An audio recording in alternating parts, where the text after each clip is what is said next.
stati a un evento. Oh, ecco. Come sta andando questa enologico? C'è questa Ferrari, anzi direi che gli abbiamo messo anche il pieno, adesso però bisogna guidarla bene e si tratta di coinvolgere tutti i produttori, anche perché credo davvero che abbiamo fatto un lavoro straordinario che era atteso da tantissimo tempo.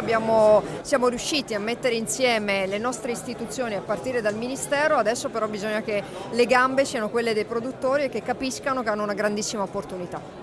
Lei ha rivendicato che il 75% della produzione è comunque veneta ed è giusto ricordarlo? No, guardi, più che una rivendicazione ho detto che abbiamo fatto tutti i sacrifici, li ha fatti il Veneto, il Friuli Venezia Giulia, il Trentino Alto Adige.